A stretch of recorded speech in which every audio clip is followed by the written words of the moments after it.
Acknowledgement is one of those basic human needs or things that we really thrive on and that we need from other people to survive and be well in the world.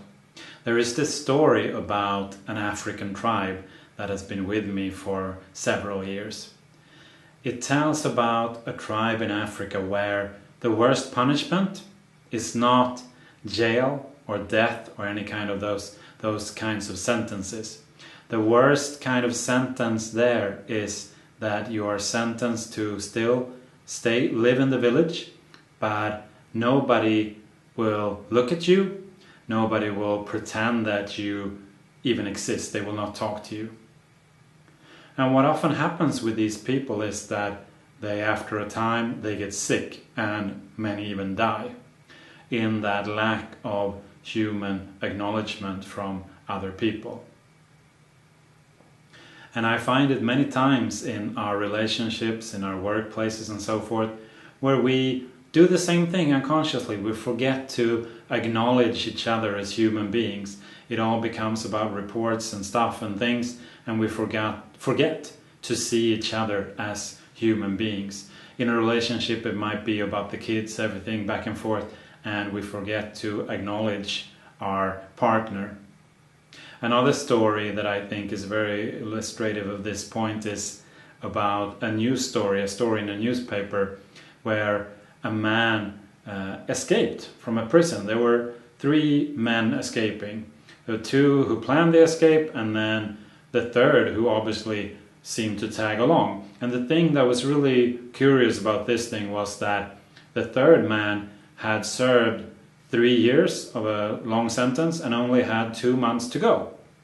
So when he was in front of the judge who was questioning him on this escape, because they were caught. They got over the first wall but were caught on the way to the second wall and brought before the judge. And the judge was so surprised because he said to the man, you were almost done, you've served so much of your sentence and you only have this little time left. Why would you be stupid enough to take the risk to try to escape? And the man answered, well, you know, Mr. Judge, when that guard grabbed me on the shoulder and grabbed me in between those 2 walls, that was the first sign of human acknowledgement that I existed in those 3 years in prison, and it just felt great. So if you're asking me, it was worth the escape to experience that. Again, acknowledging each other is really key to being fulfilled and feeling happy in life. And there's something called the acknowledgement scale, meaning 4 different levels or steps where we can be acknowledged.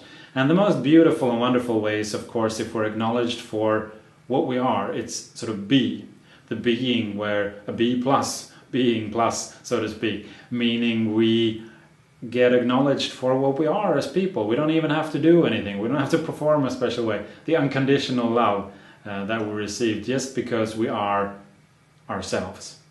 I am acknowledged because I am me. The second best form of acknowledgement would be to get acknowledgement for what I do.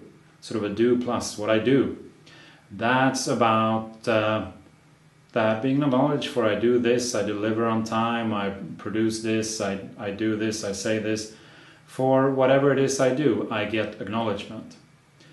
And if we don't get that, so if we don't get acknowledged for who we are, because that easily happens in our society today, in our relationships, we try the second approach, which is we do things, and this is where the performer achiever is often born. We get acknowledged for things we do.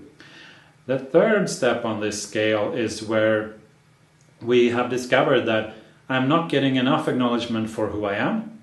I'm not getting enough acknowledgement for what I do. So I will try the third strategy, which is to not do. I stop doing things. I do not deliver the report on time. I do not do what I said I would do. And then I might get the acknowledgement from people, because all of a sudden they see me, oh, why didn't you leave that, come in with that report on time? Why didn't you do that when you said you were going to do it? So I get acknowledgement for what I do not do. And again, if that fails, I do not get the acknowledgement for what I don't do, Then I tried the fourth step on the scale, or the fourth approach, which is to not be. Be minus, sort of. Being minus. I become something who I am really not. This is where we find, for example, gang members who join a gang. It's not really there. They become a different identity, but when they become a member of that gang, they do get the acknowledgement.